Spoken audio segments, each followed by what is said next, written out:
Okay, I think we're live here. So, what's that? Sure.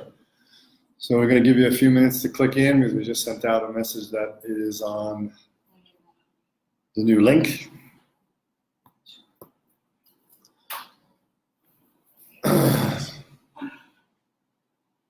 All right. So we're live. It looks everything looks ready to go. Yeah. Okay. Hello, everybody. Welcome again to Yogi, Heart Advice on the Path. A few short announcements. We're broadcasting here from the Atmasakti Yoga Center in Costa Rica. And first of all, I want to say I'm looking forward to all the people who are about to come for the Dream Yoga, Death, Sleep Retreat. It's going to be amazing. Dream, Sleep, Death Yoga Retreats. Very important retreat we all really have to do. We are maxed out for people right now, so we have another one next year. If you have a chance to get in for that one, then please do so. This is the most important teaching that you can receive as a yogin in your entire life, I believe. The tradition often says this is most important. So looking forward to seeing you all. See you very soon. And for people who didn't make it in this year, hope to see you next year. Now, the November Vajradeha retreat in India still has a lot of room in it. Yeah, because it's quite a commitment, I know, realized to go for 3 weeks, totally revamped, but what a wonderful thing and what a great result. So if anybody wants to go, there's still a lot of room in that one. And for all these retreat announcements, you can write to Trikapath, Trikapath, @gmail.com for more information and to register. Yeah, I want to announce also the February Reclaiming Sacred Passion retreat. That's a really powerful one that is going towards the tantric psychology side of town. And Susie Darren, or Sumanasa as you may know her, is really spearheading the movement for bringing tantric psychology into the forefront again and really helping people with it and so forth. And we're doing a series of trainings together here in Costa Rica and in New York to that extent, addressing many of the base issues that tantric psychology is so good at addressing. And this one is called Reclaiming Sacred Passion. So we're looking at the fundamental idea of how, in this retreat in February, it's in February here in Costa Rica, how, can I have the lights on please? How can we be passionate about life and have our own passions of emotion and sexuality, be uninhibited and free without them becoming obstacles on the path. That's the key thing. They can become obstacles. So that will be in February. And we also will learn how not only to make them not the obstacles, but how to get in touch with them to release the inhibitions and obstacles we have around those issues. And then how to gain the energy of sexuality and emotions to be a fuel for our practice as well. So there's a lot of interesting stuff there. Join us for that if you feel. That's in February. And one last announcement before we start our satsang while everybody is signing on, because we're just finding out how to get on there. I realized there was confusion on that last time. Is that we're going to be having guests for private retreats. So the retreat center here has a private studio downstairs that has a little jungle outlook on it. And if you walk around the corner, ocean outlook and the use of a massive pool. And we always wanted to have people able to come to take solo retreat, 1 week, 2 weeks, 3 weeks, a month, 3 months, whatever, where I could give them guidance in a progressive way, meet with the student as necessary, and that we now have available finally. There's a student here from China right now taking advantage of that. But if you'd like to book in for a private retreat, solo retreat, to either just go deeper in the practice you have already, or if you'd like to learn something else, a different vidya that I could transmit to you and you could work on while you're in retreat, etc., then just, again, write to Sakalia Yogini, my wife, at trikapath@gmail.com. And you can book into the available time slots for that. Okay? Find out about the costing and how it all works. Okay, great. All right, looks like a lot of you signed on and we're ready to go. So Anuloma had a question. Do you have that one, Sukalia? Ready for the next first question? So Anuloma asks, whenever I practice under house retreat, even if it is just for a couple of days, without any stimulus from outside, I find it much easier to relax into all the encompassing awareness and the feeling of selflessness, subtle joy, and well-being that seems to flow for minutes. When I go back into routine, the feeling of self seems to rigidify quickly, and that joy becomes flickering and rare, even if I'm trying to maintain second attention 21 precepts. So other than integration practices, what is the best way to come in and out of the short retreats and maintain, as much as our limitations will allow, unbroken connection to essence? Can you give us any tips to bring the retreat feeling into our daily lives?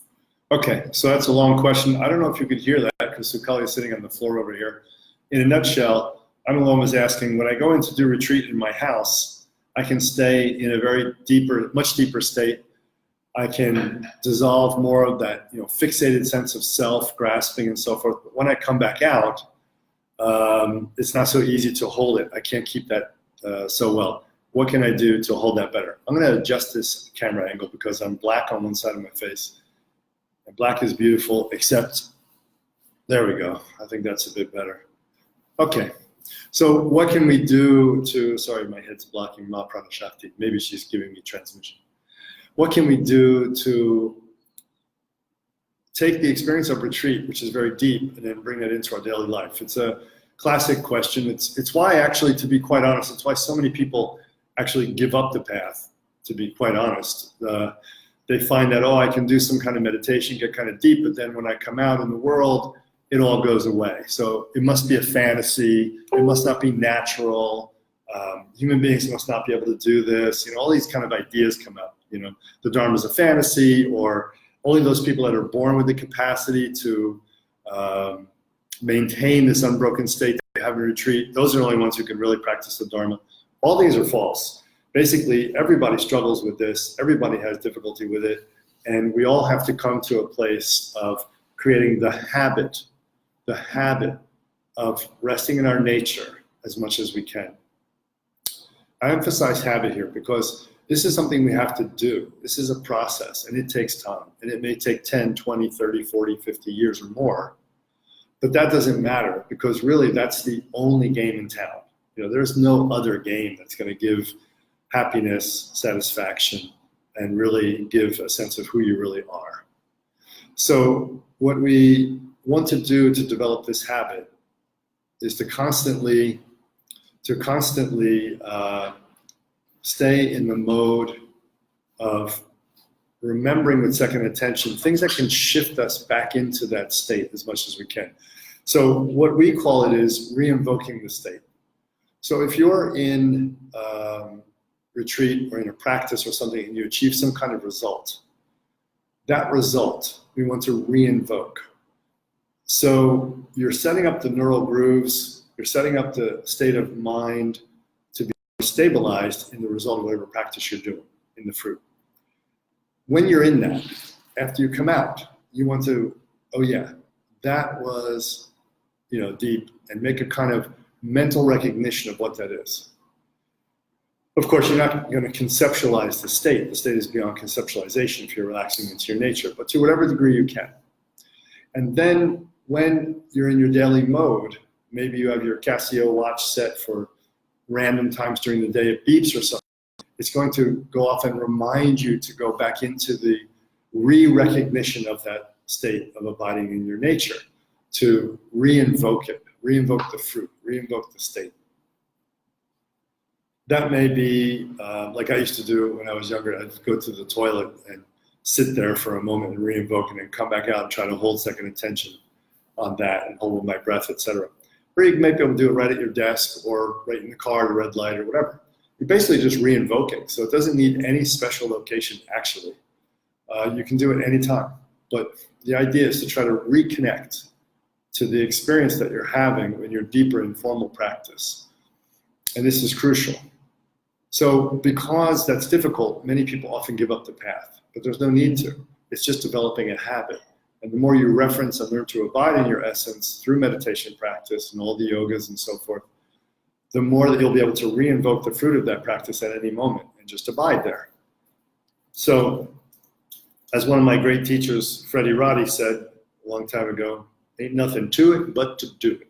So he was really clear at cutting through stuff. And I'd say how, he'd say, ain't nothing to it but to do it. He'd say it over and over again. It's not about how, it's about just doing it. And I thought that was great advice, really helped me a lot. Hopefully you hear it in this situation. Not about how do I re-invoke it, how do I keep that state? You just do. You re-invoke it, you keep that state. Now, you may say, but I'm dissatisfied with the result. I'm not really holding it that well. That's just creating a new habit, right? If you're reading view books when you go to sleep at night, good view books. If you're meditating in the morning and the night, sealing your day and night. If you're practicing dream yoga. If you're using your second intentions of breath or red bindu consciousness or awareness walking or all the myriad of practices we have, and your day is suffused with these things that you're actively generating during the generation phase before you have deep realization of your true nature, then for sure it's going to be easier and easier for you to re-invoke the deeper states you have in a retreat and to make them part of your everyday normal life, right? So it's not an elegant answer. It's not going to wow you. It's the answer of, guess what? You have to do more spiritual work. And it's fine because everybody struggles with this. The part you have to know is this is the work though. I mean, this is the path itself. So what we have to recognize here is that you're not asking something Anuloma that is weird or different or needing a magic bullet.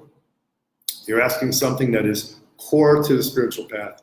It very much makes up the spiritual path. How do we abide in that which we're realizing through our practices? Well, it's not how, it's just do it. And it's a re-invocation, a reconnection, moment to moment. If you can do it moment to moment, that's great. Because the more you're practicing, the more distracted experiences of consciousness go away. And the more we're really focused, not following thoughts, not following distractions. And we're really able to focus on just our experience of present moment awareness. Then we can just relax and re-invoke the result of our practice over and over and over. And that's a habit that just has to be created. It's that simple. Okay? Great first question. Any other ones come in? Yeah. That's loud. Would you head up? I will. Let me find it. Okay. David Bishop asks, I'm 68 years old and I'm wondering if the Atmasakti training will be relevant for me at my stage in life, or is it designed for young adults? Okay. We are going to make a short video or series of videos for each of the retreats that our school regularly runs. The Atmasakti retreat is one of the retreats that we run regularly. Because a lot of people, especially from Europe, who are less familiar with Atmasakti teachings than the Americans, wrote and said, look, I don't really understand what this Atmasakti really is. Can you talk about it more? So we're going to have those up soon on the advertisements that you see up on the various websites in Europe for Atmasakti. Right now, we're probably making those next week. Now, right now, David Bishop is asking, is it more for young folks or older folks like myself and David? Atmasakti is actually for everybody, and that sounds like a sales pitch, but it really isn't. Why? Because we all have to have the Nirmanakaya, or the Jivatmasakti level of practice, sustained, balanced, and strong before we go to Sambhogakaya level, Dharmakaya level, or Shakti, Parashiva levels of practice, and attainment and realization. Now, regardless of how old you are, and regardless of what stage of practice you're in, unless you've already completed a lot of Atmasakti training, in which case you don't need it, Atmasakti teachings can really open up your mind and really give you a new way to understand what it is to have a base, what it means to have a foundation. Because look, the greatest confusion for spiritual practitioners is, how do I live in the world and not be of the world? Especially for Tantrikas. In other words, Tantra is all about, and Mahasiddha Yoga is Tantric Yoga, right? It's all about how can I spiritualize and realize my body as a body of light and all phenomena around me as light, and still really take it seriously, and really enjoy it. And then if I try to build up a sense of my own ego power, a sense of my own attainment in the world, a sense of my own even bodily health, if I try to build that up, then I get too caught in that. and I can't usefully transcendentalize, transmute energies as well, because we're supposed to be a process of immanence and transcendence that's simultaneously occurring all the time. That's the spiritual process. And you're sitting right in the heart center of that, right? Okay. So what I think is really great is that Atmasakti practice teaches us how to use the ahankara, the self-image making machinery, and the 10 forces, the 10 different aspects of a human being, which isn't laid out in any other kind of spiritual tradition I know, to really pull together and create a foundation that's unshakable for realization, but that you won't get caught up. You won't become, entangled in the sense of a self or a soul and lose your development. So Atmasakti is really great for that. It's very important to understand that without a foundation in what we call the Nirmanakaya, or what we call the Jivatmasakti in Shaivism, in the Trishul, right? When we look at the trident, we have the Trishul, the trident. This is the Trishul mudra that we use in puja, right?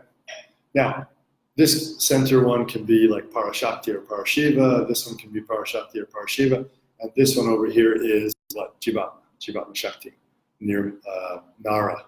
So the human Nara or the Jivatmasakti. So the individual, the spaciousness of the universe, conscious spaciousness, and the ever-present, continually ceaseless arising energy of that spaciousness, of which also individuality is a component of that spaciousness. So, in this case, all three are one, but if one of these is diminished, in the sense if we're not connected to one of these, all of them collapse, right? And actually, if we turn this on its side, the Jivatmasakti or Nara, human individual level, is the basis of attainment of all three. We have to understand that no matter how old we are, no matter what stage of practice we think we're at, we have to have a strong foundational development for any kind of true fruition to occur. Now, some people find that through martial arts, some people find that through Ayurveda, some people find whatever. But in our system, there's something very unique, which we call Atmasakti teachings and practices. And these are kind of secret. It's kind of like an open secret. It's right there, but nobody really knows about them. They help you really understand what it is to be a powerful individual that's apparent and really one with everything. In other words, you have to have this base to actually expand. You can't just go directly into space. You become spaced out. And that's pretty much what New Age Tantra tries to do. So these teachings, I think, are relevant for everybody in that way. Yeah. So yes, it doesn't matter about age. Of course, if you're a very advanced practitioner, you already have this development. It's already there. But if you're, especially here what I would say, if you've been practicing for a number of years, anybody out there listening, and you're kind of like, I make progress and it falls off. I make progress and it falls off. It's kind of like that episodic. Then there's something wrong with the Atmasakti level. Atmasakti level should be there as giving you a baseline that you can then move forward from. Okay? Very good. Do you want me, William wrote something? You want to, go ahead and read it. Okay. William, I hope this is okay that I can read this in public. Huh? Everyone else can see it, okay. So, William says, for much of my spiritual life, if not all of it, I've engaged with the teachings through the motivation filter of ego to better myself, or to somehow look better, is what we call getting advantage, right? Initially, it was because I wasn't happy, and really I was just wanting to be happy. Later, as I got more involved in spirituality, the motivation was probably more spiritually materialistic, looking and sounding spiritual as if that was somehow going to appease my heart yearning for liberation. Last year also, I've noticed that my motivation to meditate, to practice, has dropped significantly. And I've just realized that the reason for it is because I'm not willing to engage with the teachings from the garlic place. There's probably some type of typo there, auto-correct. From the ego place, probably. And so I'm left with the quandary and the question, how do I move forward from this ego place, from this place that we're at now? I don't expect to just sit in the light of presence. I know that there is a lot to do, a lot to cultivate, and a path to follow. Yet how do I engage with the teachings from a place of non-ego? Maybe also due to the maturing age, smiley face, Or am I missing something? Is there a spiritual ego identity? I've heard of the Vajra pride. Is that what I'm now needing to cultivate in terms of making progress on this path?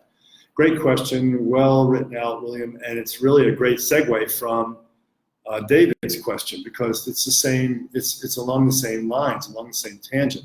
So what William's describing here is a very, very good process called waking down. It's a very necessary aspect of kundalini that no one talks about in development, really. It's going to get popular now that we're teaching about it a lot in public over the past 2-3 years, and I'm going to write a book. Well, the book's already being written right now.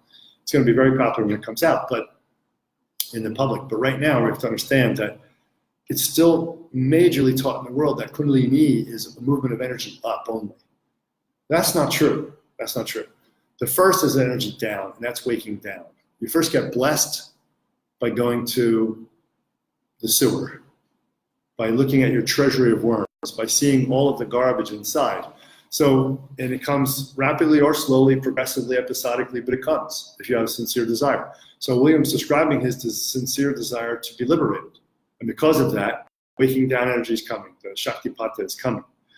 And because the Shaktipata comes in the beginning to cleanse us first, not strengthen, empower, and uplift, but to cleanse first. You see, if Shaktipata is really, truly authentic, it's going to put you, after a moment of exaltation, it's going to put you directly in touch with everything that's counter to that moment of exaltation.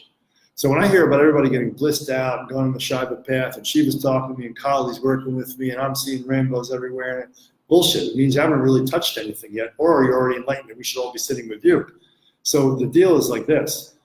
The Shaktipat hits you, and it's roto-rooter time. It goes through and hits every chakra. Bing, bing, bing, bing, bing.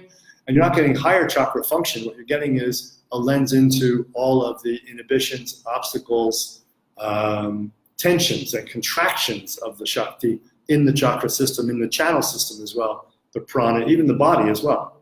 Okay, body's nothing but prana too. So this is a very necessary, very natural, extremely important stage to go through. And it doesn't matter how many years it takes. It doesn't matter how old you are.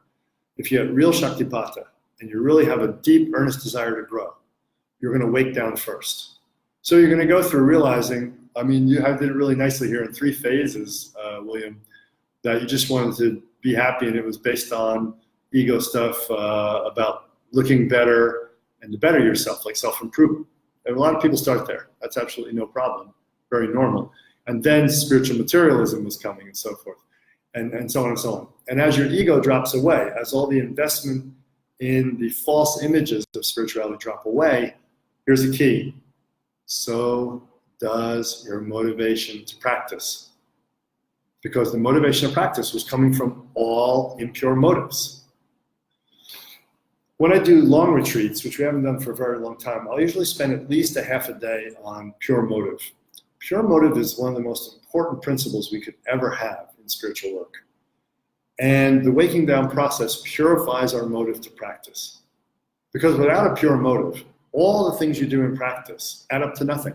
They really do. That's why when the waking down comes through and you strip all those false motives, all of a sudden all the results get stripped away. All the aspiration gets stripped away. Even the practice gets stripped away. Sometimes you don't practice. You just lollygag around in bed, read some books, watch some movies, think spiritual, think, well, I wonder if I should get back on the path or not. What does it mean? How do I do that now without investing in my ego? So this is a very good, very normal place. I want to say that, make that super clear, and that it's essential. If anyone hasn't gone through that, I think you're not really practicing it. You're not really on the path yet. That's just full stop.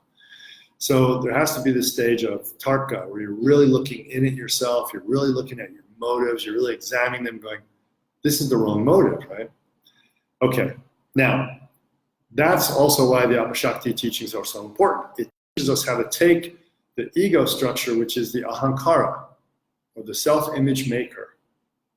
And these sets of teachings and practices help us transform the ahankara's image-making machinery, which can't be done away with until, please don't do that anymore, which can't be done away with until we are at a much higher level of practice, more advanced, more integrated. And we've gone through this waking down, already moving up, waking up, right? That can't happen until we have the good foundation in Atmasakti. Okay? So it's extremely important that we learn how to take that imagery, self-image making machinery that was giving us impure motives and impure results in the past, and learn how to take over that machinery for our own spiritual benefit without, and basically use it to become who we've always been. It's quite an oxymoron in a way. It's kind of strange situation. It's like you're practicing to become what you already are. But the fact is you can't become what you already are until you practice. That's just a fact. And to do that in the beginning will always take ego. You want to get started, the ego gets involved. In other words, impure motive. Wanting to gain advantage through spiritual work, spiritual practice. Eventually that will be recognized, waking down process occurs, real Shaktipata starts to come. But you're still left with this ahankara machinery, the ego. You realize the practices have been futile, they've been feeding the ego, so you let them go. This we call spiritual fasting. Extremely important in our tradition. Spiritual fasting comes up naturally at some point. You have to let it go. And you realize what sticks is really what's essential. And a lot of times people will leave practice at this point too. Hey, I never really wanted it. But like in my example, when I went through spiritual fasting, I came out really, really powerfully motivated to be liberated. But finally from the right place. Not running around chaotic, trying to get every single teacher to give me every single teaching and practice it all like it was on some fire burning, mission. But just having a very deep, abiding, unshakable sense that I'm going to be liberated in this lifetime. And I have the right motive now. And I don't care if I develop fans, and I don't care, if I develop students who adulate me, and I don't care if I develop all these magic powers that people can say, wow, you're amazing. And I don't care to walk around looking spiritual, and I don't care, none of this stuff. Just care to be liberated. And if I can help beings on the way, then so be it. That's wonderful. So when that spiritual fasting is over and that deeper motive really comes out, that you realize there's no other game in town, like I said before, you have to become realized, liberated. That's the purpose of this lifetime. The only reason that you're in such a quandary in the first place is because you're deep enough to realize that fact. This is where the negative emotion, the depression that comes often with waking down, or indolence at the very least, is positive. It's a sign. It's an internal sign, right? Very important internal sign that we're growing. Then we learn Atmasakti teachings. You get with a system like Trika Mahasiddha Yoga that says, there is a type of encompassment, embracing of passion, sacred passions, embracing of the sacredness of the individual, right? Embracing this nara, this jivatma shakti, understanding that it's the foundation of any other development. That's why you're in the human world. That's why you're a human. That's why you're in the human realm, because it's the foundation of where we're at. And the path we follow is the path of the Mahasiddhas, the path of humans. And they've all done this. They've all taken the Atmasakti teachings and worked through the Shakti, Parashakti teachings, Parashiva teachings, and boom, and those states of realization, and they're Mahasiddhas, Rainbow Light Masters. We have exactly the same potentiality. We have exactly the same potentiality, not less. And we follow exactly the same path.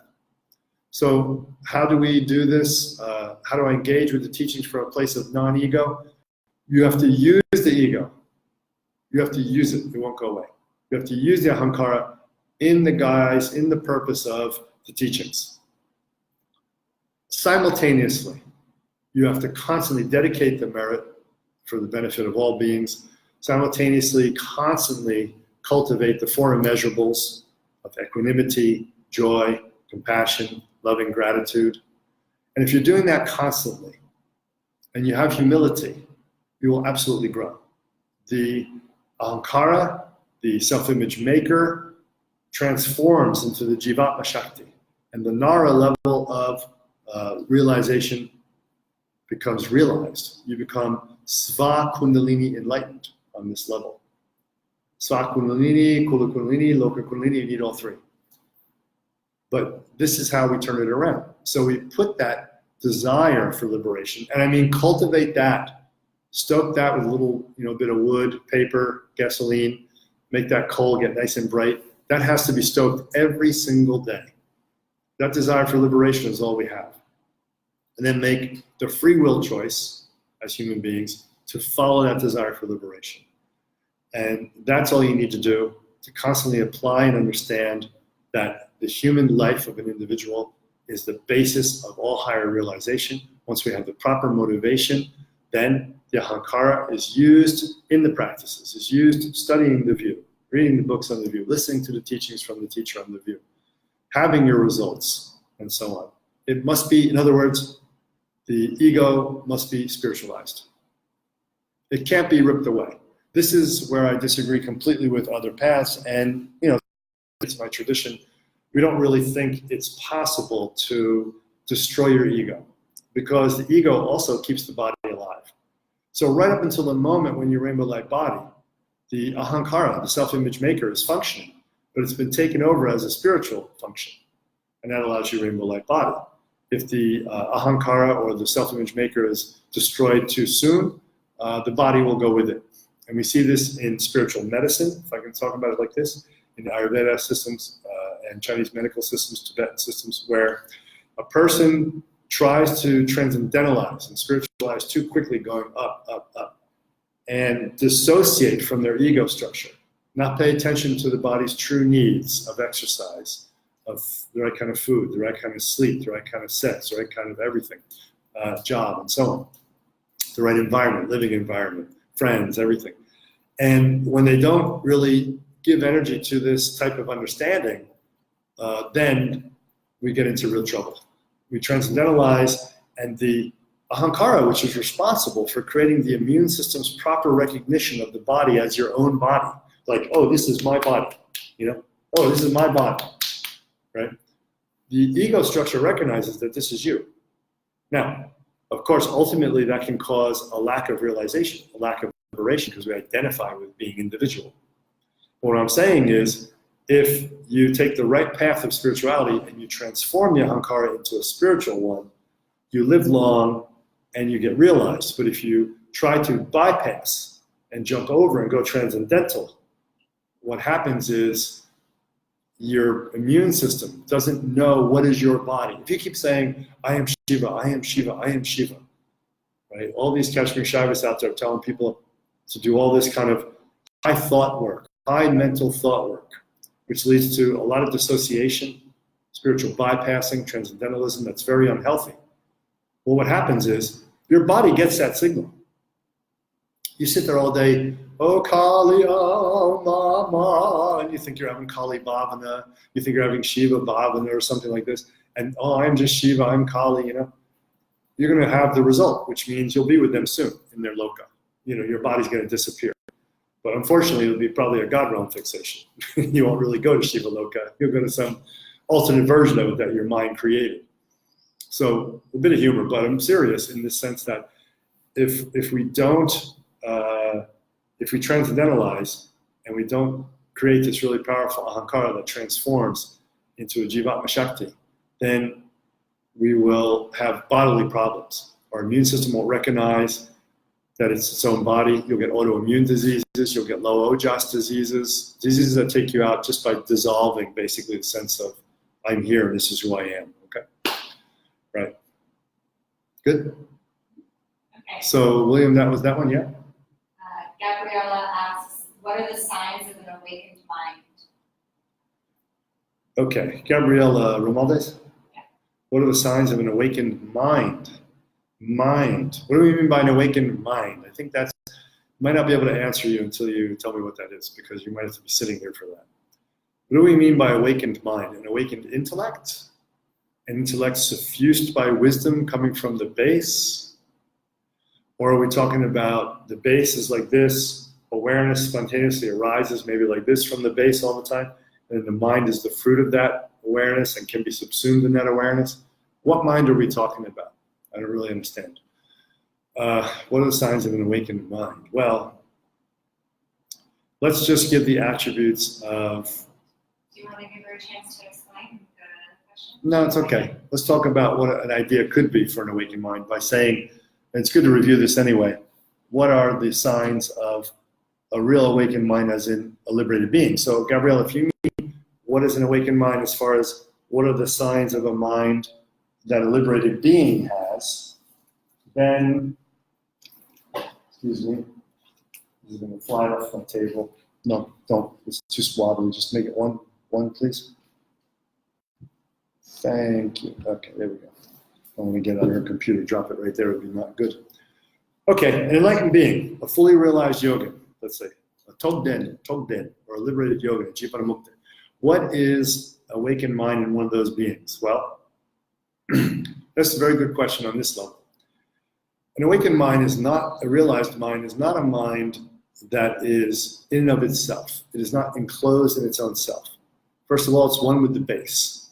Absolutely one with the base. Immutably one, unbreakably one with the base. And that mind, through gnosis, knows that it's one with that base.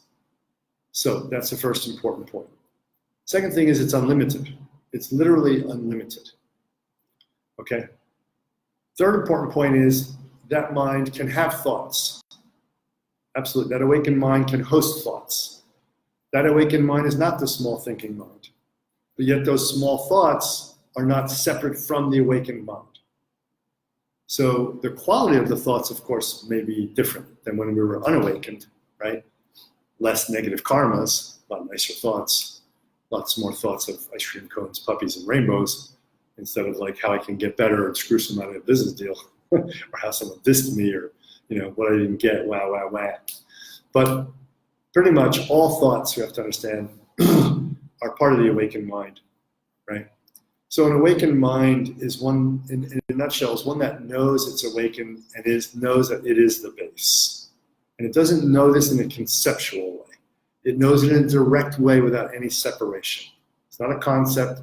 It's not reflecting backwards. It's pure. It's essential. It's a prachabhigna in the sense that it's a reflection without any time.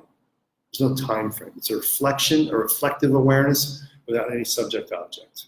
It's really subsumed into one, right? This is the awakened mind. It's quite a high thing. I mean, this is really high. If you're sussing out teachers and trying to say who has an awakened mind, who doesn't have an awakened mind, or who's not fully realized, who's fully realized, that's a really tough call. I think the most honest teachers in the world would say, until I'm a ball of light, it's pretty much a given that I have a mind that is awakening, just like everybody else on the path. I have a mind which is awakening, but if they're a very good teacher with very good development, their awakening process is probably just more advanced, but it's still an awakening process. And yes, they've gone through stages, bhumis, or levels of attainment where you can't fall back from. That's great. That's why we really want to have retreat with our teachers and receive teachings from them, replay those audio teachings over and over and over again, and so on. It's really important for that because we need to be saturated with that view that comes from a being with awakened mind. Equally, with knowing that it's part of the base, Gabrielle, I'm going to give you one more advanced understanding of this. So there's two basic components for me. Your awakened mind, the being who has an awakened mind, a realized yogin, jivanamukta, togden in Tibetan, whatever you want to call them, their mind is part of essence, part of base, and it knows it. It knows it in a non-referential way. It knows it directly. The second great thing is that that awakened mind has in it the benefit for others, the devotion to everyone's well-being, and nothing else. That's a fully realized, fully awakened mind. That's a Buddha, right? And that's what I always saw in my great teachers, Grandpa Thundercloud, Swamiji, Holiness. I mean, they didn't think of themselves. They were only thinking of others, And I think that's a powerful parameter for awakened mind. That's all we really need to know about. I saw a teaching by Zongzar Rinpoche recently where he was asked way back in like 91 or 92, he was just starting to teach, just getting out there, getting out of his movie phase or starting his movie phase. If you don't know Zongzar Rinpoche, he's one of the students of Dingo Khyentse Rinpoche, who was a great Dzogchen master. So Zongzar has been always pretty honest about his level of development. If you see the movie Words of My Perfect Teacher, he tells you how he still has anxiety when he thinks about what is this girl thinking of me? Does she think I'm good or bad? Or, like in a date situation, like a potential date. So he was always being pretty honest about talking about the reality of enlightenment instead of mythologizing it, And one of the things I liked about this teaching, he said, I've been asked to teach about devotion here today at the anniversary of my teacher's passing, Dingo Khyentse Rinpoche. And he said, but I honestly am unfit for that because I don't think I have devotion.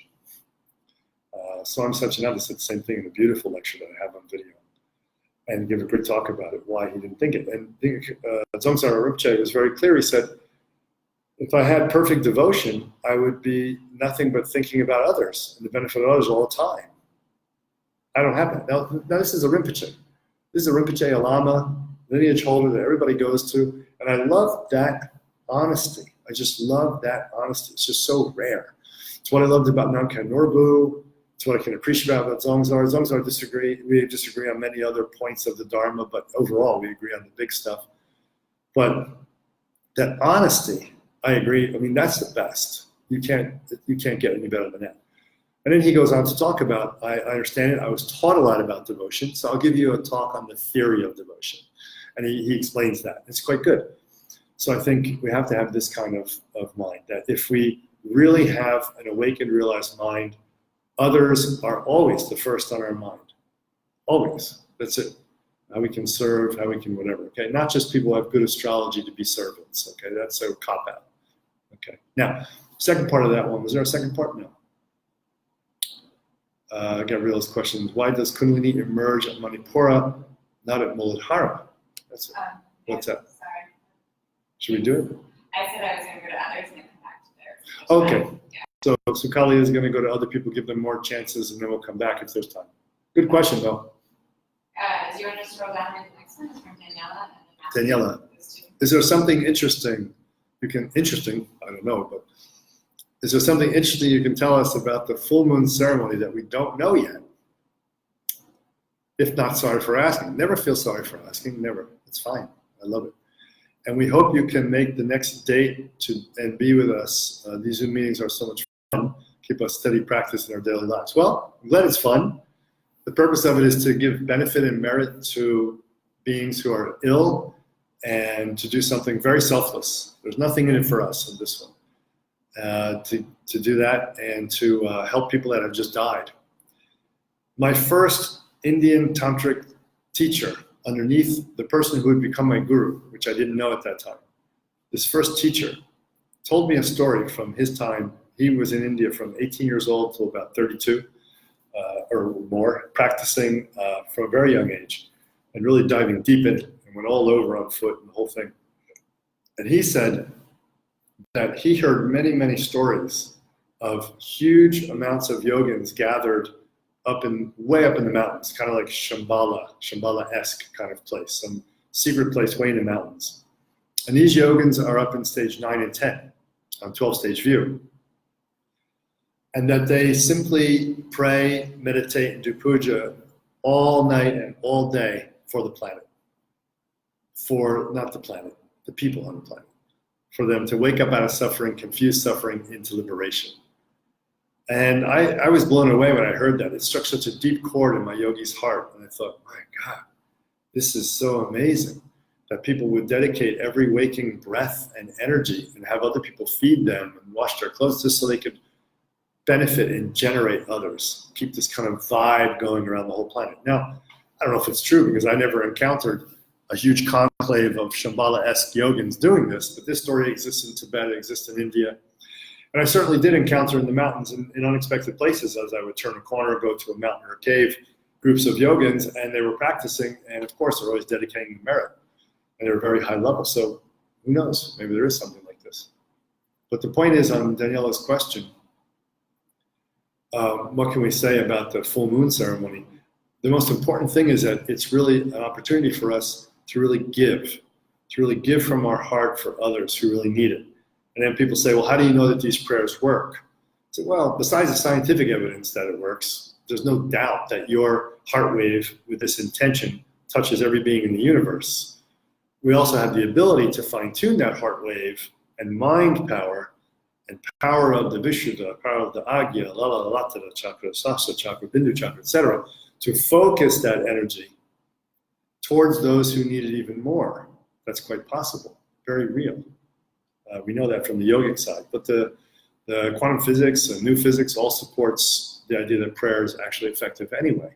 And we've heard of miraculous healings. I mean, I really have heard, even when the person didn't know they were being prayed for, an old story I remember when we were we had a yoga studio and teaching center in Berkeley for a while. And there was somebody whose son was strung out on drugs on the streets in New York, on his last legs, going to die. Didn't want anything to do with his father. Father came to me, we put his name in the circle, I focused strongly, so did everybody, on this boy. It wasn't my magic power or something. The whole circle focused on this boy, a young man. And would you know that during the ceremony, he had an awakening. Like he never had an awakening. This was all new for him. Left the drugs, came home, cleaned up his life, changed completely. And you'd like to say, well, it's just a coincidence, but I've seen it too many times. So the power of these prayers is real. This is a ceremony that's been going on for a very, very long time. Now, ideally, it's done around a fire. It's a fire ceremony, fire-based ceremony. But I have heard in the past that sometimes the fire and the ritual act of making offerings into the fire distracted some students, students who are new to the path, rather than bringing their attention more fully into the focus. And they did better just sitting and visualizing. So after many years of doing this practice, I had those people who do that just sit quietly and do the mantra repetitions and visualize without doing all the motions, right? It was too distracting. But for those who are not distracted, it's a very powerful form of yajna. It's a Mahamrityunjaya yajna, and it's given off for the benefit of all beings, for healing. The visualization practice is not written down anywhere I've ever seen it, but it's come down to us through centuries or millennia from our masters. It's a type of Kriya Yoga combined with puja, offerings, combined with yajna, fire ceremony, sacrificing into the fire. And what we usually use when we do this fire ceremony is a collection of sacred herbs and spices and things, healing herbs and spices, aromatic stuff, and the mantras, of course. So this has come down to us from a very, very long time. And the idea is that many of us gather, and it becomes very powerful when more of us gather for group practice. Group practice is incredibly powerful. Even Jesus, the teacher Jesus in the Bible said, anytime 3 or more of you are gathered in my name, I am there. He was speaking as essence at that point. He's saying, look, when a bunch of you get together with pure-hearted intention, it increases so that we can all access the base or essence. And of course, most of us have experienced that at teachings in our life and programs and so on. A lot of people are there and it powerfully moves us. Then we go home and we're like, how do we sustain that? That becomes the trick. So Daniela, I'm really hoping I can be on that next session with you guys, leading the mantras. I know there hasn't been a way technically for it to be worked out where we could all be chanting together yet. I don't know if there's any medium that does that. This is not my area, so all of you IT wizards out there, techie nerds, you can get on it. You can serve the universe, figure out this engineering question. But anyway, this is what I can tell you that's interesting about it, is that it's really powerful, effective. It really does touch other people. It's a moment for us to actually practice our true devotion to all of humanity, to get over ourselves. It's a very beautiful old tradition, and I love keeping it going. And you can practice it mentally, like if you cannot do it at a fire. But soon we'll get to a situation where we can do these fire ceremonies when I come to visit Europe and teach in these different places. Australia, we'll find places we can do this and be able to do them all together. Okay. Matthew? Hello, Matthew Jones. I have a feeling you're going to show up at a warrior retreat one day with your questions and answers lately. Matthew says, are non-attachment teachings counterproductive until we are fully self-possessed? Thank you. Okay, so we answered this a little bit with Williams, and we'll just touch on it again for a second. Non-attachment teachings are always relevant, always. See, this is the really interesting thing. We have to generate a sense of power without being attached to it. We have to generate a sense of, capacity, ability, and skill without being attached to those skills, those capacities, those abilities. And yes, that is possible.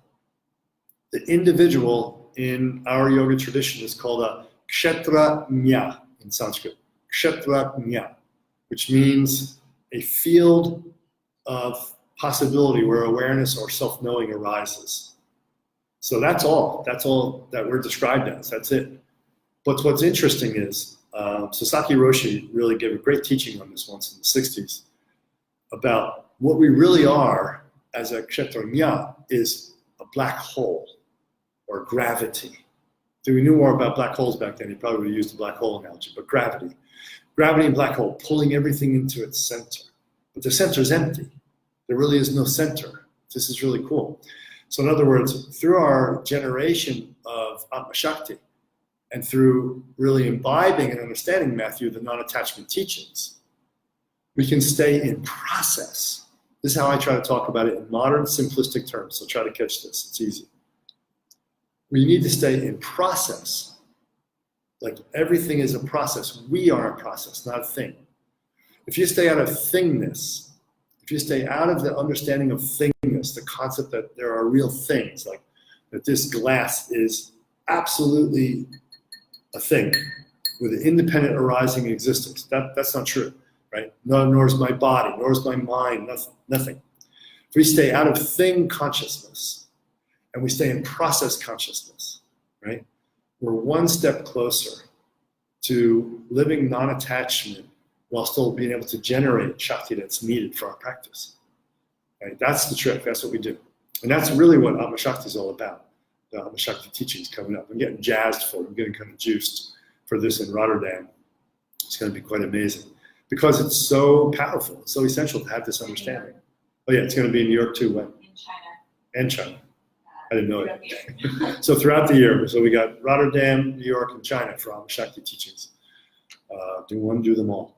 Because our intention, this is the beauty of it, our intention is not solid, it's not an independent object.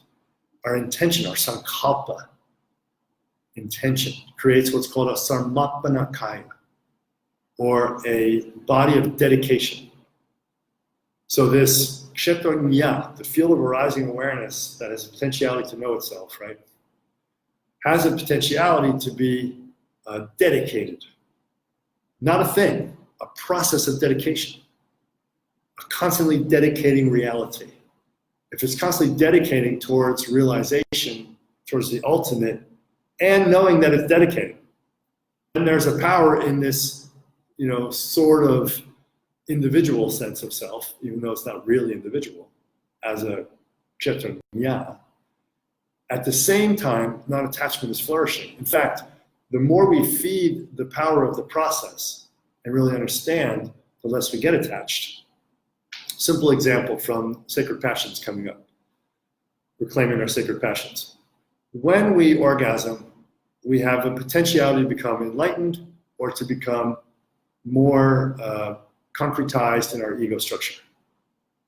We orgasm, there's a sense of pleasure, and we go, that's my pleasure. We don't say this, or maybe we do, oh, it's my pleasure. Maybe we do, I don't know. People do all kinds of stuff in the moment. But maybe we say, and there's nothing wrong with that. We say in our mind, like we relate in our mind, oh, that pleasure is mine. It's me. Well, like trying to own it. That's the attachment part. What if the pleasure was just something that when you orgasm, what if when you orgasm, you're tapping into the sea, the unlimited ocean of pleasure, that the universe naturally exudes each moment out of the bliss, which is arising spontaneously and co-equal with the spaciousness of the universe constantly. Well, then you can't own that. And actually think about it. You want to have an orgasm like this that you can own, or one like this that you can't own? It's quite obvious which one you'd rather experience as a constant process. So orgasm is part of a bliss process, pleasure process. The universe is a process, you're a process. So we can be non-attached and we can still have the experience. I can't say we, because there's no I or we to have the experience. Language fails at this point. Experience is there, okay? Experience is there. So we can do that, Matthew. Okay. Go down to Ron Lee. For beginners, given limited attention and awareness, which set of typing should we focus on first? Let's say among Enneagram, 6 realms, 12 stages, okay. So when you go to type yourself, this is why the foundation trainings is so important, right? Yeah. Which is now called what? Foundations training will be offered in Australia. We're also calling it Entering the Stream, and that will be here later in the year as well. Okay, we're shifting the name of it to a more poetic Entering the Stream for foundations because it's getting confusing with other foundation courses. So entering the stream. That entering the stream course, which gives all this foundation teaching, is happening in Australia in May, I believe. Okay, now. That has 12-stage view in it. It focuses on 12-stage view. Everybody always says, when can I learn your 12-stage view? That's the place until the book comes out. Actually, that'll still be the place even after the book comes out because there's a lot of them never given a book or in a video. But as far as typing goes, the entering to the Stream Enterer course or the foundation course in Australia does a lot about typing, goes into typing a fair bit.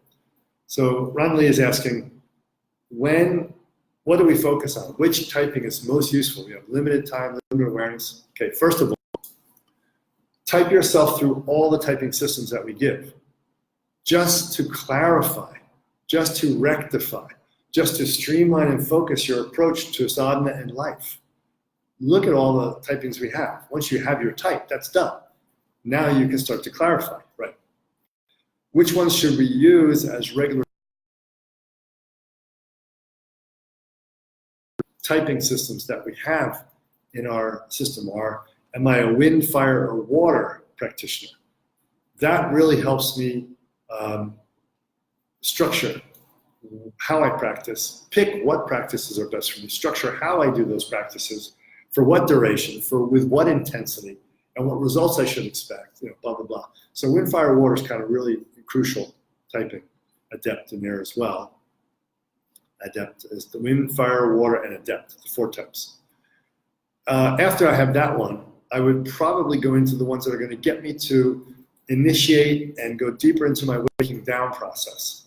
So that would be going into Enneagram and 6 realms really deeply. And you can do those things through books and courses and everything, but I really think you got to show up in person for that sooner or later. These are the ones that I think are so important for people to show up in person for. Stream Enterer, Enneagram, 6 realms, 12 stages in the Stream Entering Foundation course. Why? Because it's through the live energy of the teaching with everybody around you, generating the bhava of, I want to know myself through self-reflection, tarka, that all these clear self-reflections come that you never had before and deeper than you ever had before. So I would go into the teachings of the Enneagram, receive them, and then go into them. Look at your number and go deep into it. Don't get all fussed and confused about your wings and your subtype. That's all later. Go into the core negative fixations that you've learned through the Tantric Enneagram, okay?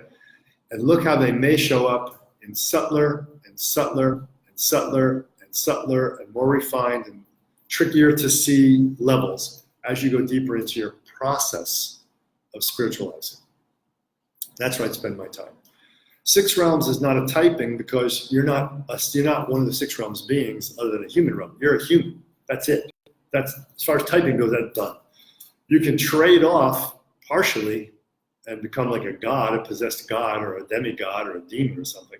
A Hitler, he traded off completely. But he still had a human body. So it's not a typing system. We're humans. But Enneagram can help us, 6 realms can help us see where we dislocate consciously, because humans are the most flexible of all the realms. Our consciousness can dislocate into another realm temporarily, or get influenced by beings from those realms temporarily. As the old Spartans used to say, the old Spartan warriors, they'd say, I've been visited by fear. I've been visited by enthusiasm. They would never say, I am fearful, I am enthusiasm. They would never equate it one-to-one with who they are as their essence. So 6 realms can, we can say, I've been visited by this realm, or I tend to go to this realm a lot for a beer, So we can see the ones we do a lot, but that's not typing. When it comes down to typing, look at the water, fire, wind, adept, and focus on those and your Enneagram type, and look at the negative aspects on the Enneagram. Really drill and do tarka on the negative aspects and be aware of them for typing. The positive aspects are there too. I don't have people spend much time on those because they all become very relevant once you've purified the negative. So just go into the negative and really purify that by being aware of it and changing behavior of body, speech, and mind. Okay. Good question.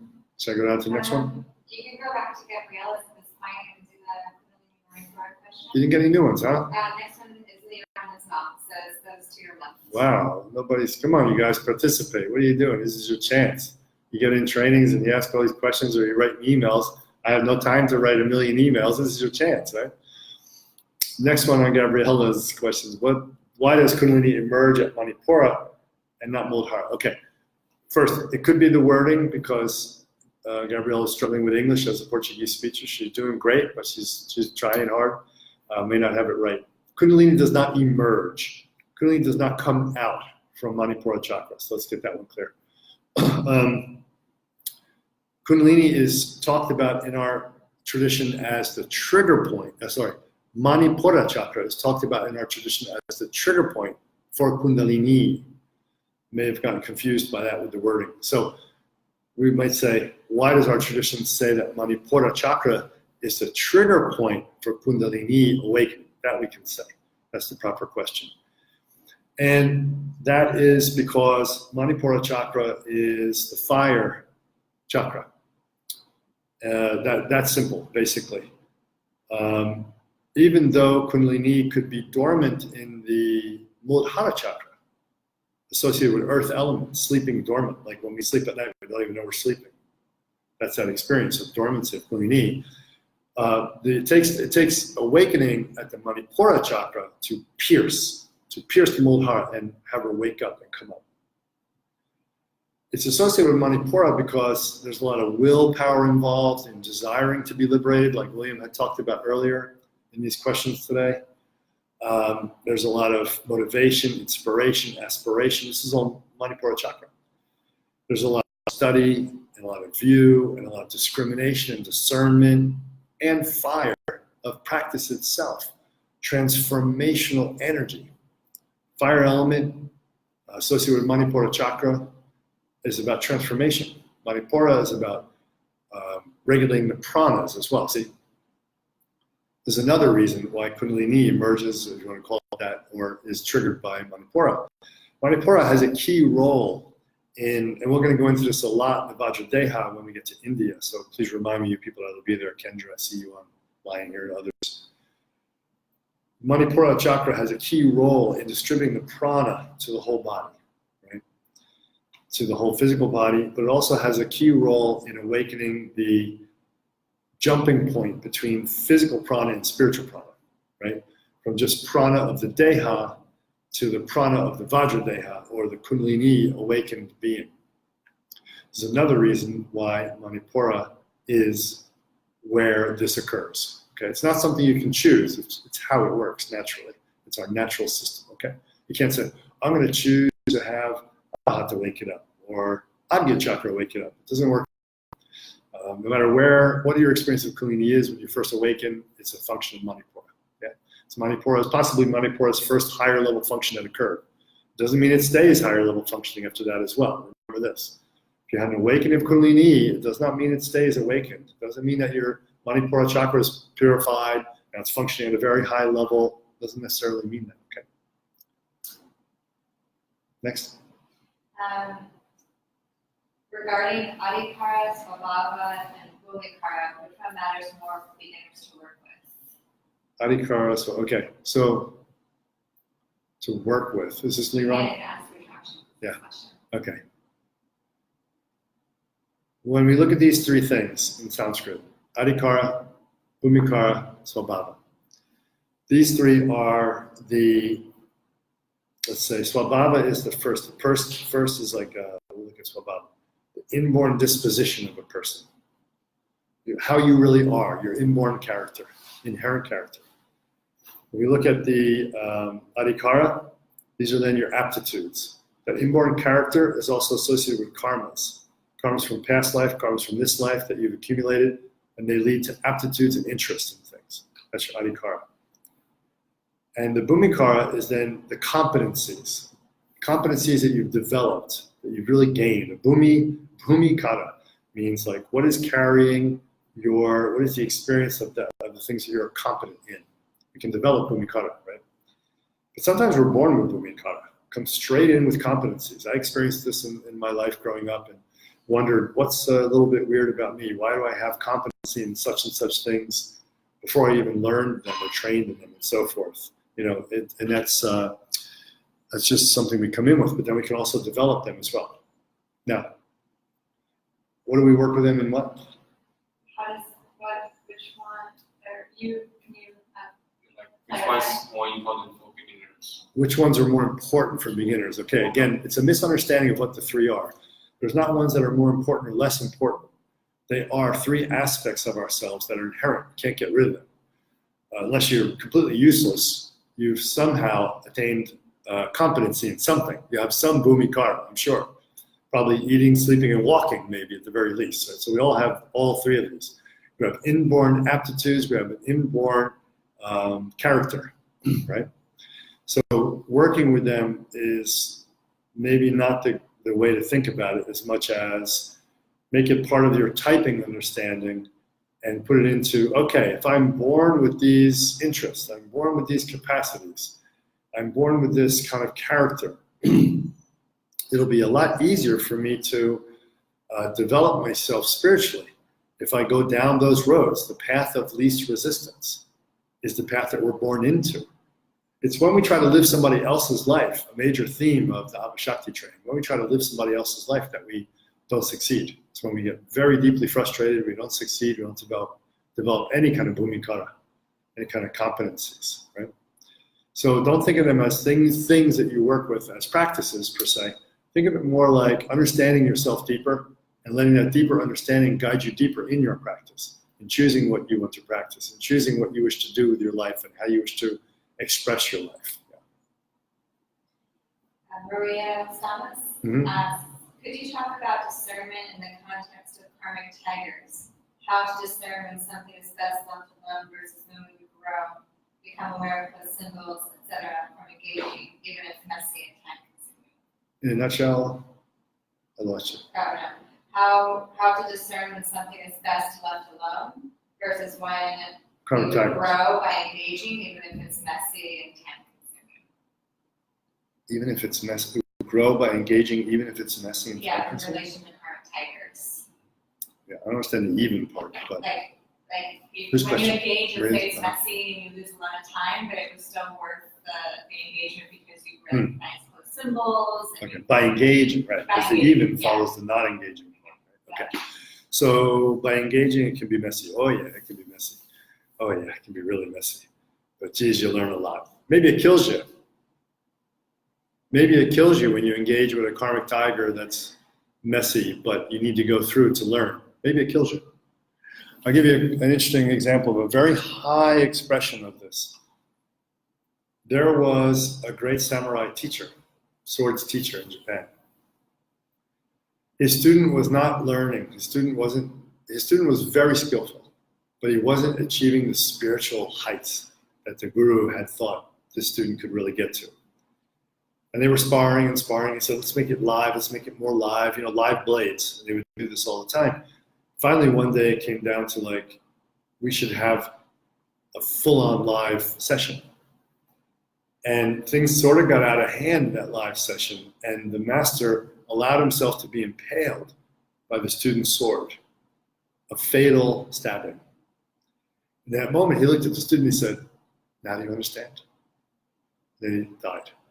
So that is so beautiful, giving your whole life to help this person have a realization. I think it's just incredible. I mean, that's a karmic tiger that this teacher was working with this student, and it was messy for sure. It ended up killing him through a sword stab, but it was also a gift in another way. That's kind of a very hyperbolic example. So we could bring it down to earth with another example that I often use in trainings. There was a friend of mine who was studying with a teacher friend of mine as well. And he kind of cruised all the time. Didn't really wrestle with his karmic tigers because it was messy, and he was the cat's meow. Why should he bother? He's having blissful meditations. He's having all the girlfriends he wants. He's got life is, like a bowl of cherries. But something happened and he decided to really bite down and wrestle with one of these karmic tigers and get really involved in the world in a deep way through business and family and stuff like this. And I saw him years later, and he looked very old, much older than he should have aged in 3 or 4 years that passed since when I saw him. And we sat down and had tea in my house. And I said, so what's up with you? Like, something big happened. I wanted to hear about it. He said, well, and he described biting the bullet, wrestling karmic tigers that he was trying to avoid, the ones you can't avoid. There are ones you can't avoid because they just keep coming back at you. And in your heart, if I don't wrestle this, I'm not going to grow. If I don't do this, I'm not going to grow. If I don't meet this head on, and it might kill me, I'm not going to grow. So he said, I just, I heard it in his voice. I heard it in his voice. What he was telling me was very clear. He needed to go through this experience of raising a family, having a family, raising a kid, getting a business going and everything to really grow. The spiritual, dilettante wasn't working. He didn't get deep enough. He realized it, finally had the self-reflection to realize it, ate bitter, kundalini woke down, oh my God, and then he started to work on it. But in the meantime, it took a lot of his ojas, a lot of his prana. I mean, this guy used to look like a radiant Mahasiddha. His hair went mostly gray. He looked very thin and drawn. His body aged, a lot. But I saw the depth in his eyes. I saw the equanimity. I saw the peace. I saw the bhumikara. I saw the capacity, the competency. I saw it all there, and I was like, man, this is it. He wrestled that karmic tiger, and he won. It didn't kill him, but it took a lot of energy. But it can kill you. But even if you die, you're spiritually growing. We're a little bit too attached to life in certain ways sometimes. There's the story of Gandalf, if you see the movies, Lord of the Rings series, right? 3 of them. And there's a point where he comes to his dark night of the soul, no, even deeper. His real karmic tiger is there. He's a wizard. If you don't know these movies, y'all young people haven't seen these movies. Foreign people from America haven't seen them. He's a wizard, and he's thought to be enlightened. And yet he comes to his nemesis, to the great being, the only one being that he's truly scared of, that can truly end him in his mind. And at that point, he summons up all his courage. And he says, famous line we all know from the movie, "You shall not pass." He puts his staff down. Why he was able to get this kind of energy to make this movement was he was protecting his friends on this little skinny bridge. And I love these movies. The mythology is just beautiful stuff. It's modern mythology, and I try to get my kids to watch them every year so they can understand it. But it's a bit scary for my little one at this stage, so I'll let her watch it. But when you see that Gandalf, this wizard in these movies, is saying, I'm going to wrestle this karmic tiger even if it kills me, and he makes that commitment, and then lo and behold, it does. It takes him down off the bridge, and they fall into an abyss, and he dies. But he has a hero's death, and he's reborn into a different type of body. It's kind of interesting. But see, sometimes those karmic tigers can take you all the way down. So Maria, when you look at these karmic tigers, you want to look at the ones that just keep popping up. And through your own satarka, you've been able to think, okay, through my tarka, I realize this is related to revealing my essence, right? These closed symbols must be opened. Until the closed symbols of our psyche are open, our spiritual energies are bound up, and we don't really do it. Now, these closed symbols are karmic tigers. You got to find out the ones that are important to open, like you said. And even if they do take you down, you grow. That's the difference. Most likely, it won't take us down like a Gandalf thing. Maybe lose a bit of energy, lose a bit of money, time, whatever. A bit of pain, suffering, but that's important. You have to go through that sometimes to grow and see your essence. But the key distinction is some karmic tiger, as you examine yourself, will continually come up for you as the one you need to work through, or more than one. And then you'll realize I might lose some energy on this when I wrestle with it, get entangled with it. You do the best you can, but nobody gets out unscathed. That's just how it is. We get burnt a little bit. It's how it is. That's different than the ones you want to tiptoe around. The ones you want to tiptoe around, they can be episodic. They come up because of secondary karmas that are coming up in the prarabdha karma field. And the situation arises, and you can just go right around. Okay? That won't come up again. That karma can be dealt with. You can breathe and let go, and that karma is dealt with. That's the difference. So that's sort of a little bit of a way. I hope it helps you a little bit figure out which ones to work with, which ones not. Okay? Julia asks, Can you talk about your perspective on healthy ways of relating to money, making, spending, and saving? Thank you. Healthy ways of relating to money? If you live in a society where money's important for you to buy things and so forth, you've got to do it. How do you relate to money? Just as a form of energy, that's all. It's just an energy exchange. Maybe you can barter with people, that's a form of money. Maybe you have gold bars, maybe you paper stuff, maybe cryptocurrency, whatever. Healthy ways of relating to money are that, number one, making it always should be in a way, whenever possible, you should make money in a way that benefits others. You may not be in a position to have your own business. You may not be in a position to take a job where you're directly involved in contributing to society or others. But if you do have that opportunity, take it. If you don't, work towards finding that opportunity or creating it for yourself if you can. So in making it, we want to make it in a sense that it's going to be done in a way that A, never harms anybody, B, never harms the planet, and C, benefits others directly. So that's what we're looking at for healthy ways to make money. For spending money, I think people can sometimes get a little too harsh on themselves in the spiritual traditions for this one. It's a real judgment call. When is too much too much? That's a real judgment call for everybody. It's based on your individual astrology, how you're born in this world. Some people are born like, if you have the Emperor star, switch gears to Taoist astrology here, if you have the Emperor star in the house of pleasures, you discharge your karmas in life by experiencing pleasure. It's hard for you to experience pleasure, to really connect to pleasure and experience it. And that's really sounds like, wow, that sounds opposite of spiritual life. Not really. Everybody's individual. In the same way, some people making money is really good for their development. Some people spending it is really good for their development. It's kind of strange. But of course, spending it frivolously without consciousness is obviously not a good idea. We want to bring mindfulness into everything that we do. But we don't want to become so tight that we become like a spendthrift. We don't spend anything, and live like where it's really starting to hurt us this way.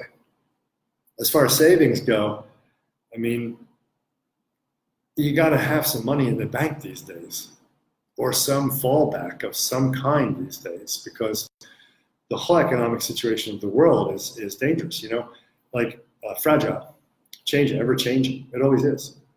A long time ago, I used to give a yearly forecast. So I would do a class, not an astrology yearly forecast like Lu Ming used to do, but a forecast on the world in general, politics and economics. Because I felt it was very important for my students who didn't know as much about politics and economics, who didn't read about it as much as I do and keep up on it as much as I do, to be forewarned about trends that could be coming up. Possible investment trends, also trends of where markets are going to downturn, where it could affect you in your job or your business, So 100, 150 people or so would gather in the back room at Yoga Mandala in Berkeley, and we'd have these talks once a year. And most people were pretty grateful as yogins on the path to look at these issues. Of course, I don't want to turn into a financial advisor. It's not my job or expertise at all. There's other people for that. But simple things like seeing that this year's economic growth rate of the whole globe is 3% is alarming. And I don't think, other than a few little bleeps up and down, in the next 20, 30 years, things are going to change, because we're shifting over from a fossil fuel-based economy over to other kind of fuels, and the most valuable commodities are shifting from things like platinum and gold to water and seeds. And that 30, 40, 50-year transition, along with shifting over from the workforce of humans and craft and skilled labor into AI and robots, man, this is going to make for a very turbulent period. 3% growth is almost no growth, basically. Some countries are doing better, other countries are doing worse than that. But it's funny we have this question and answer session right now, because I just looked in the paper, and I think we have at least 4 pretty large countries in the world in major revolt right now. That's a lot. You have lots of armed conflict going on in many areas of the world as well right now. So it's happening a lot. So there's a lot of destabilization economically. So savings, well, makes sense. If you can get your hands on savings, now's the time to have savings. Because you just don't know. No one can predict where the world is going right now. That's why I constantly say, get yourself into a situation where your costs are minimized. A commune of people doing permaculture, living in one home, a group community. It's so wonderful. It doesn't have to be some weird spiritual culty experience. It's a permaculture experience, you know? You don't have to have trips laid on everybody about stuff spiritually. It can be, we're together to save expenses. We all know each other. We like each other, possibly love each other as family, you know, extended family. And we want to take responsibility for growing food for the whole household, giving away the excess food to neighbors who don't have as much resources as we do, poor people, etc. You know, and saving your money. You know, people that don't own homes who are still renting. If you're in the San Francisco Bay Area or New York or Hong Kong or Shanghai, these incredibly high rents, you might be paying $1,000 a month for a little bitty room, or more for a little bitty room. You know, how ridiculous that is when you can get a whole house for like $3,000 and have 8 people in, you know, that kind of thing, and have a lot of room, that kind of thing. So we got to start to think that way. But savings, yeah, it's good to have savings. Savings in what? A bank? Are they you know, trustworthy? Are they going to collapse? No one knows. Savings in gold? I don't know. I used to put a lot of savings in gold, but in London they have a nuclear university has a nuclear facility. They're working on making gold, and they've been really close for a number of decades. You know, who knows? At any one point, they may be able to make gold. Value of gold will go down to 0. So, what do you put your savings into? I don't know. No one really knows. Roy Rogers said, "Buy land and not making any more of it." So, savings are good. You got to have some. Obviously, diversify. If you can have some real estate holdings where it doesn't look like the next earthquake in California is going to go in the ocean, or where the next global warming that we're having right now, or the seas are rising, you're not going to lose your land like in Miami. Miami this year, I think, lost close to $1 trillion worth of real estate value. Crazy. You know, think about where you're putting it, but do diversify and try to have some savings. I think it's kind of important because things are, you know, getting interesting. Let's just say it's getting interesting. Always know where you get your water. Always know how to get your food. Always have shelter. Yeah. Okay. 2 more questions. Just try and see what happens. Back to Gabriella's last question. What is TNY's view on Reiki? Is there a relationship to pranic healing? Okay, I often get asked TNY's view on Reiki. Is there a relationship to pranic healing? I'll tell you a funny story. One time I was sitting there with Swami Niranjan. He's my junior guru Maharaj from the Indian side of my training. We were sitting in Mangrove Mountain in a little hut, his little hut he was staying in. He was there teaching. I was his personal attendant. We hung out a lot. We had a great relationship. And he would have me sit there and do teacher training by sitting to listen to him as people come and ask questions, how he answered those questions, what the questions were asked, how he answered them. After the person would leave, we would talk about why he gave that answer, how it's significant for them, and so forth. I learned a lot. And one time a person came in and said, "I'm doing Reiki. What do you think about Reiki?" And he started talking about prana vidya, and which is a hands-on healing form where prana is transmitted from a person to a person. In India, it's quite famous for bringing people back from the dead. You know, real clinically dead, no heartbeat, no brainwaves for an hour or 2. And anyway, he said, "Yeah, I've been studying prana vidya," which he was into. And he got kind of far with it, but not all the way. And he said, "Would you like to experience it?" Well, first the woman said, "Can I give it to you?" So he's like, "Sure." So he put his leg out, and she put her hands on his leg, and he said, "I can feel it. That's nice." And then he described prana vidya, and he said, "Would you like to feel it?" I said, "Yes." So she came upside, he put her hands on her, she flew across the room. So it's kind of interesting, the difference. Reiki, I also learned Reiki. Level 1, level 2, level 3, did that kind of stuff way back when in the 80s, because I thought this is kind of cool. Catholic priest went and learned how to channel some energy to heal. Let's see if I can do that. I never got confused though. I never thought Reiki was something that was going to make me spiritual, or was going to make my kundalini awaken. This is the confusion where Reiki is all like surrounded with this spiritual mystique. I don't really see it that way at all. Now, Reiki is one of many types of hand channeling ways of healing in the world today. As with all of these methods, it has been diluted through time until now. It's nothing like it was when Dr. Usui, the first Catholic priest in Japan, brought Reiki down from his 40-day fast and meditation that he did on the mountaintop, a sacred mountaintop in Japan. When he brought it down, he was able to walk into places like hospitals and poverty-stricken slums and stuff and heal people. I mean, like kapow, heal people. Not like, oh, do you feel that? That was great, wasn't it? You know, and nothing really happened health-wise. It wasn't for relaxing. It wasn't for, you know, anybody feeling better as far as, oh, my life feels nice now. So from then, generation after generation after generation, the power of it diminished until now it's barely a flicker of what it used to be. Is that flicker still useful? Well, sure, for whom and when. It's very comforting. Long-term, it probably can produce some healing long-term in people, sometimes some amazing turnarounds if it's just a trick that's needed. But what about, what is the relation? What's the view on Reiki? The view on Reiki is that it's a healing technique and has nothing to do with your spiritual development.